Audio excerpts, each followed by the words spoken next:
Our scripture reading this morning is just a short text from Jeremiah chapter 12. And as a reminder, what we're doing this fall is we're doing a survey of the book of Jeremiah, a prophet during the last days of the kingdom of Judah, before the fall of Jerusalem to the Babylonian Empire in 586 BC. And the Babylonians and this ancient king Nebuchadnezzar had actually been pulling the political strings for a number of years in Judah before the final siege and destruction of the city and the walls of the temple.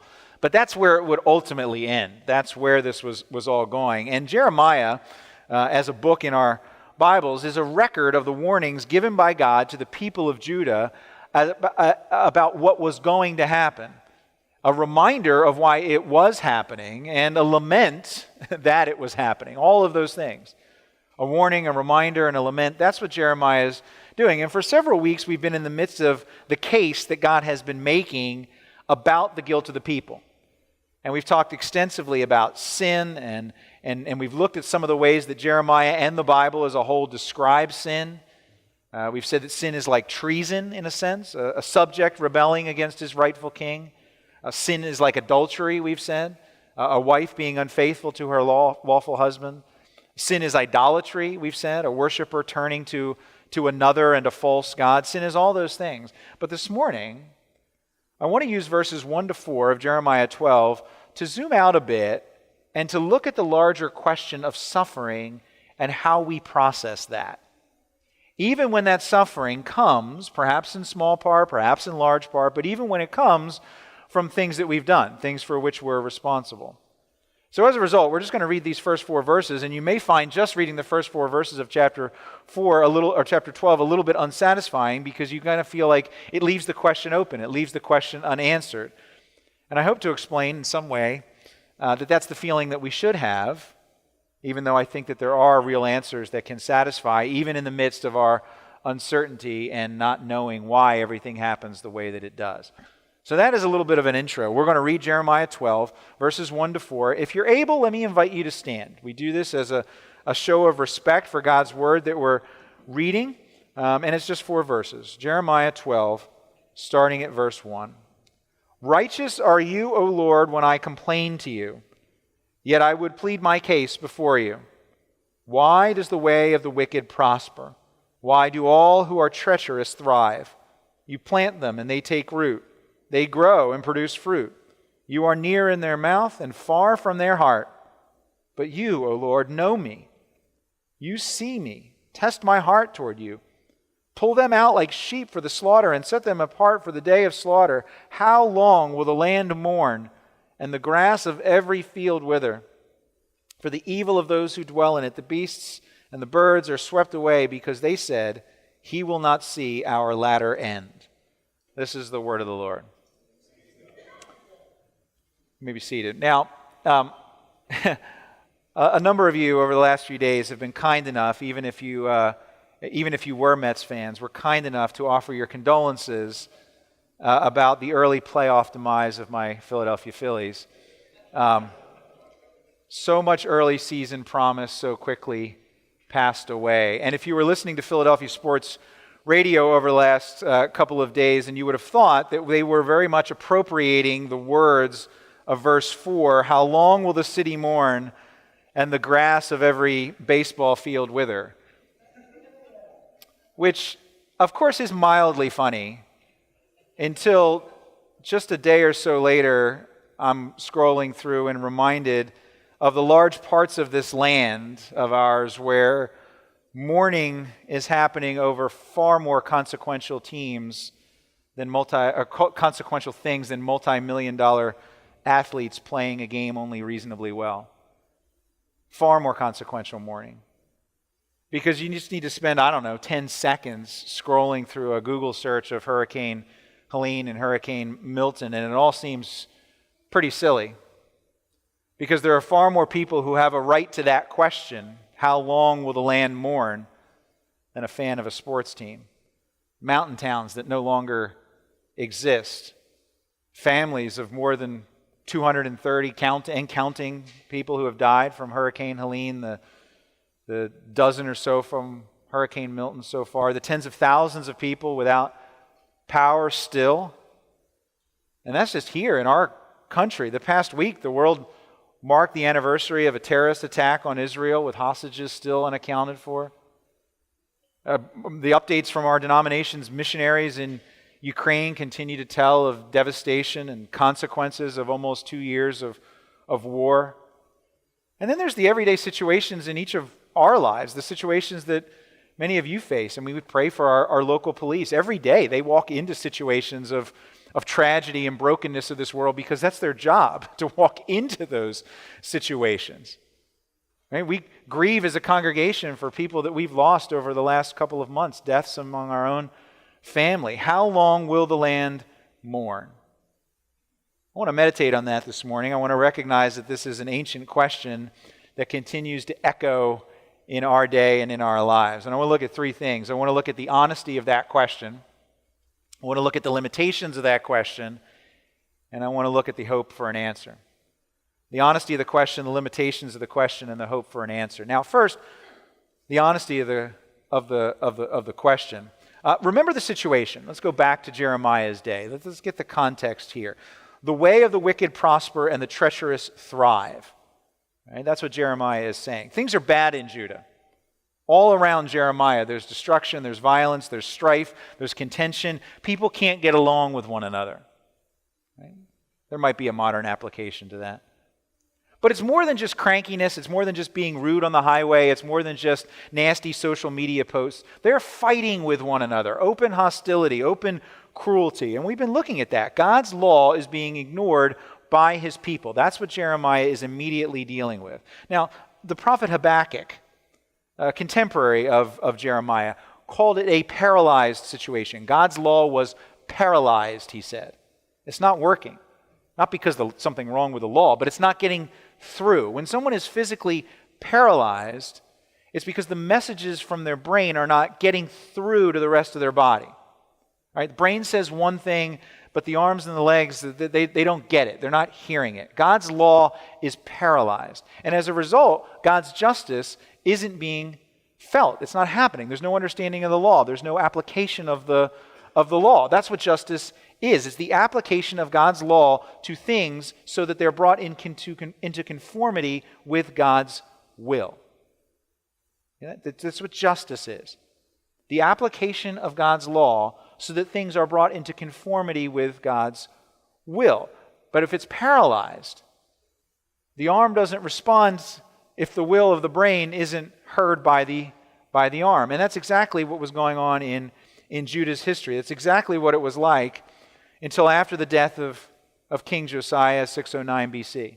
It's exactly what was going on there. So you have this injustice and violence that's being observed. And Jeremiah is going to God about it. And in the last two verses, or in these verses that we read, you see two questions that always get asked when we see injustice.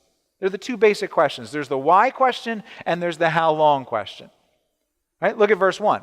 Why does the way of the wicked prosper? Why do all who are treacherous thrive? There's the why question. Why is this going on? Why does it seem as if the bad guys are the ones who are winning? Why? And then verse 4. How long will the land mourn? The how long question. Now, if in Jeremiah's voice you hear just a little bit of an edge to the questions, right? I think you might be right. Just a little bit of a point, of a little bit of a sharpness. He's going to God and he is challenging God a bit. Right? He even says that he's complaining to him. Now, here's where I want us to consider. What do you think of that? Is Jeremiah right in doing that? In going to God and saying, why? In going to God and saying, how long? Well, it all really comes down to the state of Jeremiah's motivation, the attitude of his heart, which, of course, we can't really judge. Who knows? We can't look into someone else's heart. Now, I think you can make a case that Jeremiah, while he was deeply upset, deeply concerned, maybe not perfect in how he approaches God in every way, I think you can make a case that he's sincerely honest in the questions that he's asking. But step back for a minute and consider, just let's define a couple of terms, because at the end of the day, we can't judge Jeremiah's heart, but we are responsible for judging our heart when we come to God and we ask these questions. All right, we're responsible for ours. So here are some thoughts, just a couple of thoughts that may be helpful. How do we come to God and rightly complain? Rightly ask him the why question and the how question.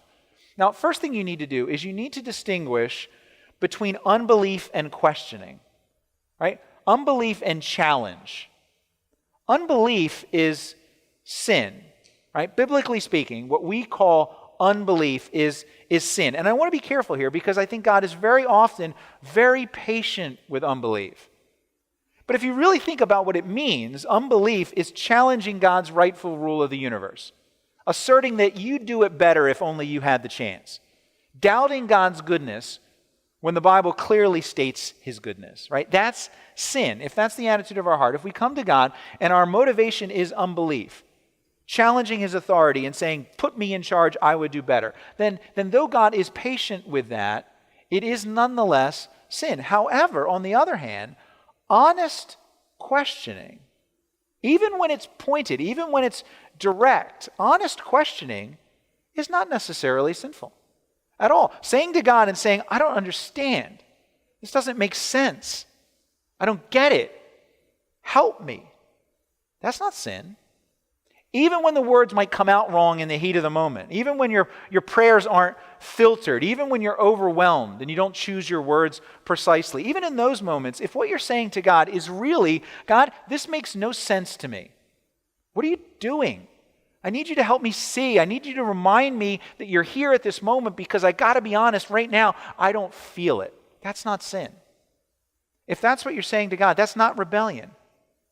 That's confessing your limitedness, right? And limitedness is not sin. Recognizing that you're not God and the world doesn't make sense to you is actually, in that sense, an act of faith. And at least to some degree, I think that's what Jeremiah is doing. He's got questions, absolutely. We all would in his circumstances and situations. We all would, if we look at the world around us, have questions, uncertainty, because we are limited. We don't understand everything that's going on. And it's okay to express that and say, God, I don't get it. Why? God, I don't understand what you're doing. How long? That's point number one. The honesty of the question.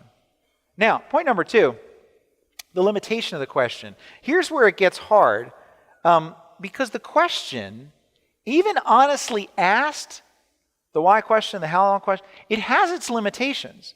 For two reasons that somewhat connect to what we were just talking about. But first, sometimes the question is limited because sometimes even when God starts to answer it, it seems as if it's getting worse and less satisfying before it gets better. And this comes from what we know from history and from reading ahead in the story, from what we know is about to happen in Jeremiah's day. Because, of course, God's near-term solution to all the injustice and the rebellion against God that's happening in Judah, his near-term solution is going to bring the Babylonian Empire in to conquer Judah. The Babylonians. And the Babylonians were even worse. They were ruthless warriors. And they're going to overrun Judah and they're going to destroy Jerusalem. And they're going to do it while mocking God. It's not like God's going to convert them to an understanding of who he is and then bring them in to bring discipline upon Judah. No, he's going to use the Babylonians in all of their blasphemy. They didn't worship God.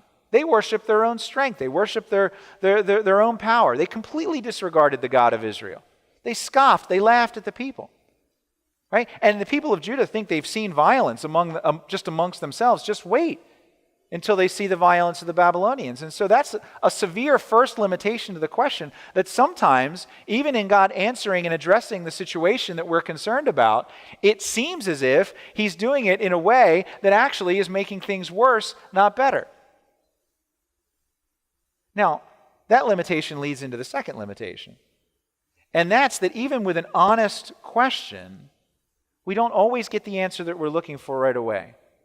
And even when we don't get the answer that we're looking for right away, we oftentimes, even if we got it, wouldn't understand it.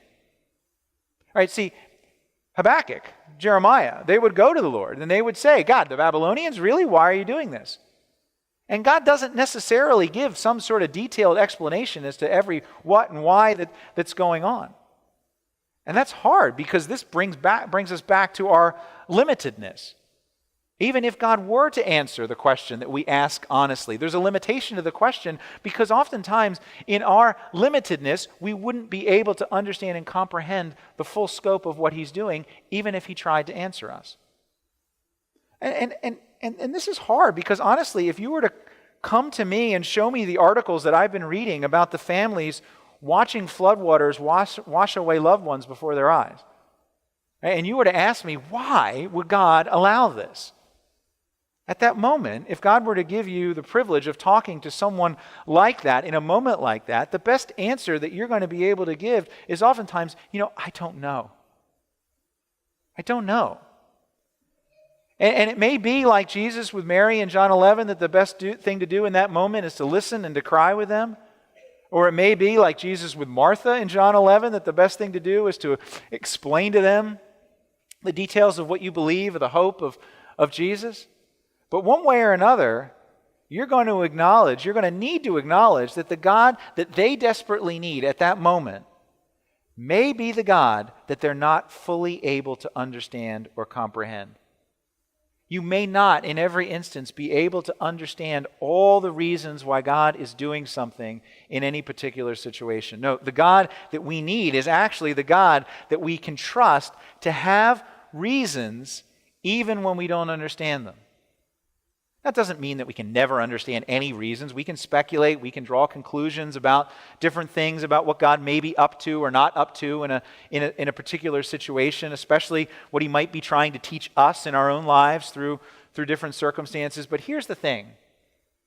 At any one time, in any one situation, God is doing millions of things all at the same time for millions of reasons. And guess what?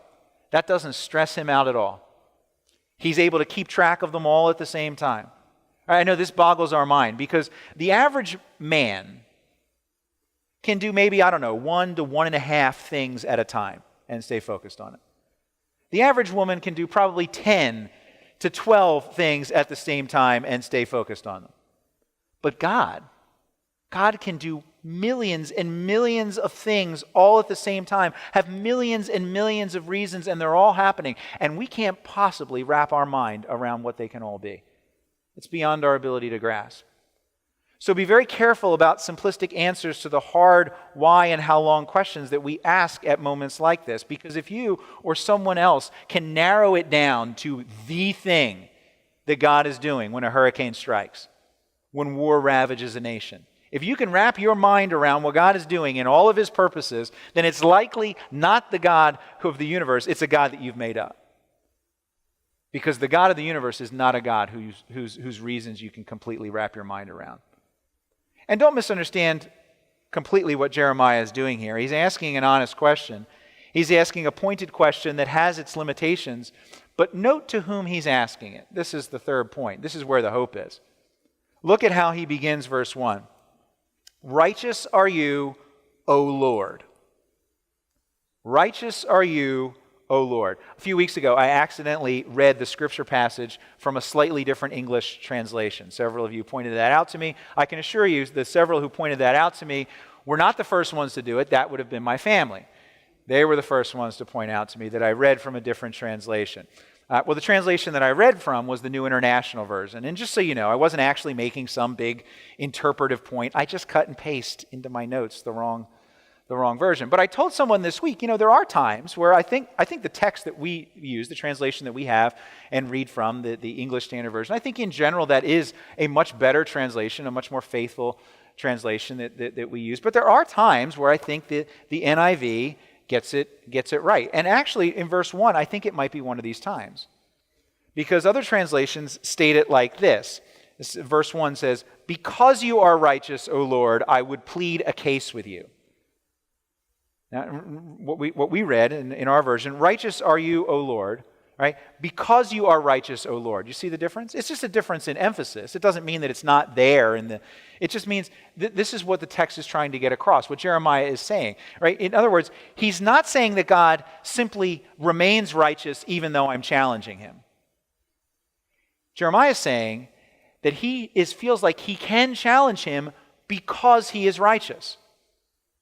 In other words, I can plead my case before you because you're the righteous God who is able to hear a case brought before you. Right? And that verb, complain or plead a case, right? The commentators will tell you it is typically used for judicial affairs, for matters of dispute needing judgment or arbitration. Jeremiah knows to whom he's going. He's going to the judge because he is righteous.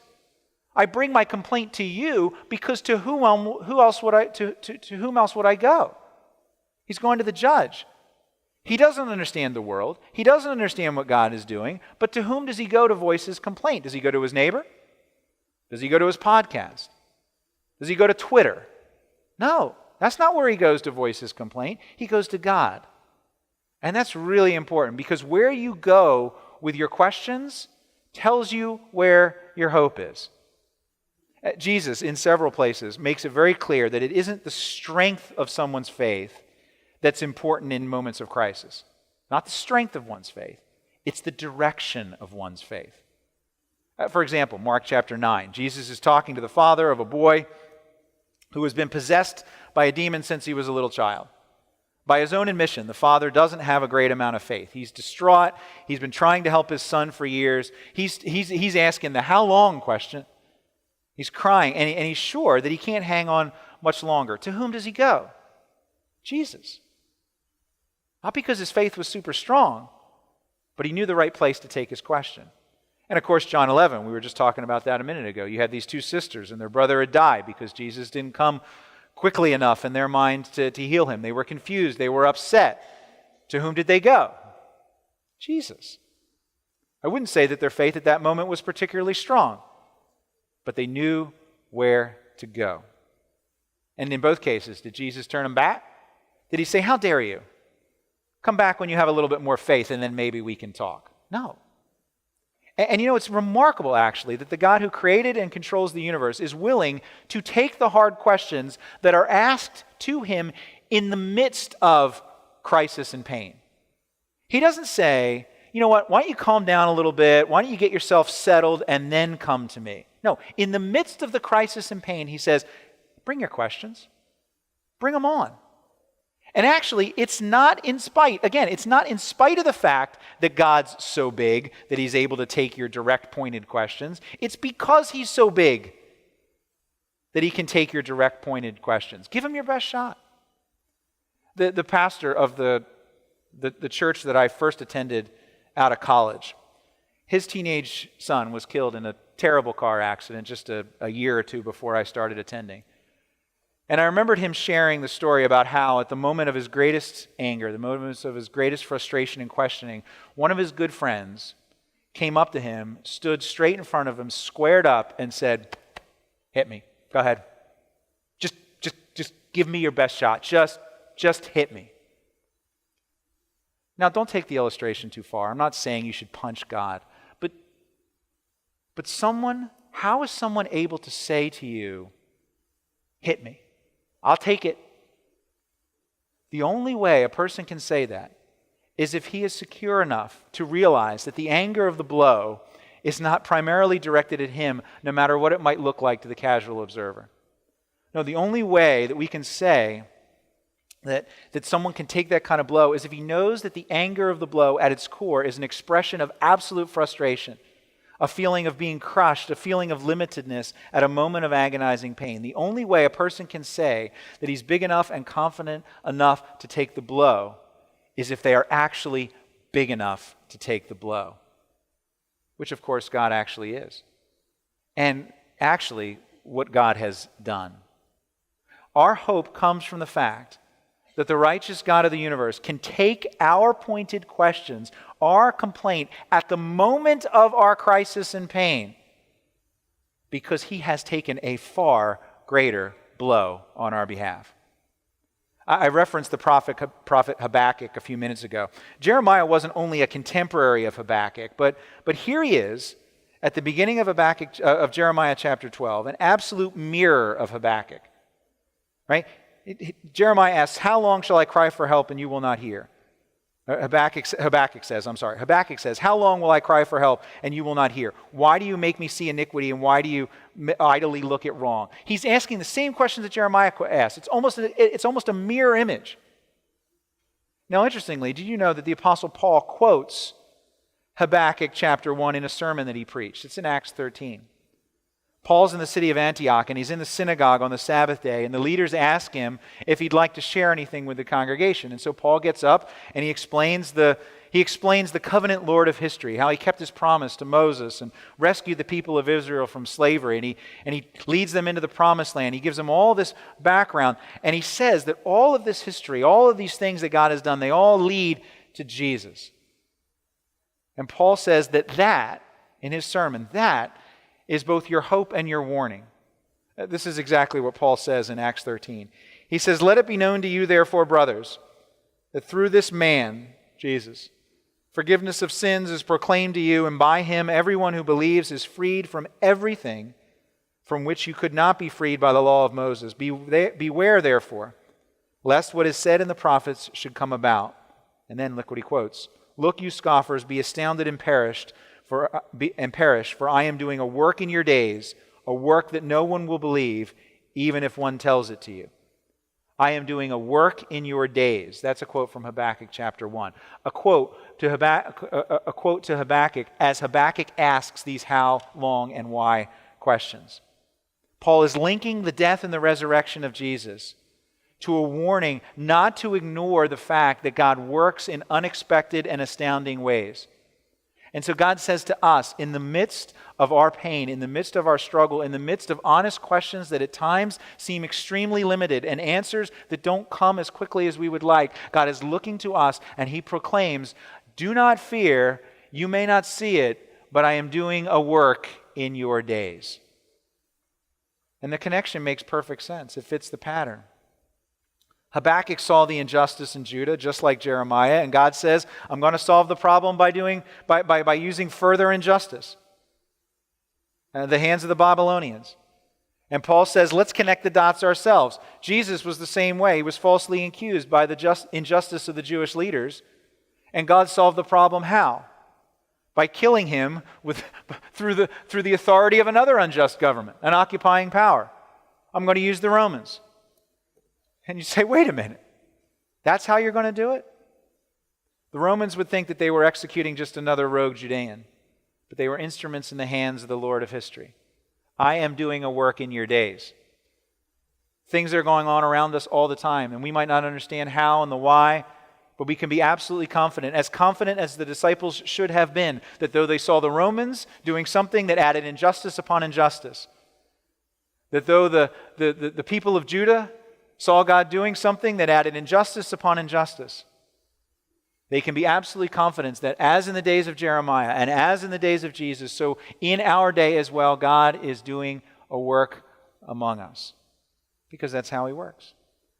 Look, we live in a scary world, but don't fall into the trap of thinking that God is no longer in control.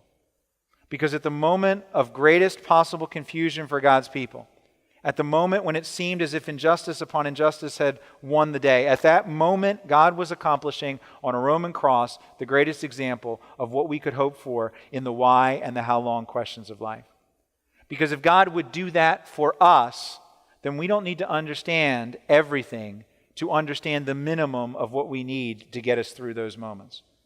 If God would keep his promises to bring a son of David to sit on his eternal throne, then we can be confident that he is the Lord of all history. If Jesus would die a terrible sacrificial death for us on the cross, then he is the Lord who loves us. If Jesus would rise again from the dead on the third day, then he is the Lord who has already defeated death and won the final battle. That is our hope and that is our confidence. And if that is all we know, then that is enough to sustain us until the end. Anne Steele, I was reading about this woman named Anne Steele. She was someone who experienced a significant amount of suffering and loss in her life. She was only 3 when her mother died.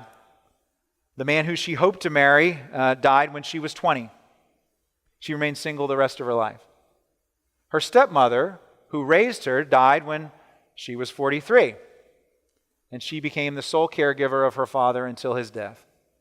Throughout her own life, starting at about the age of 14, she exhibited the symptoms of what we would know to be malaria. Persistent pain, persistent fever, constant headaches, and for the last 9 years of her life was completely bedridden. And while I think it's almost certain that someone in a situation like that would have questions for God, she knew that there was no place else for her to go than to the God who sent his Son to redeem her suffering through his own suffering, so that she could be redeemed. In a written account of her death, a friend of hers wrote of the last moments of her life and said that it was with dignity and love towards those who were weeping around them that she treated them with kindness and compassion, even though she was the one who was dying, she was the one who was struggling. And with anticipation for glory, her friend wrote, she closed her eyes and gently fell asleep, and her last words were, "I know that my Redeemer lives." He does, our Redeemer, live.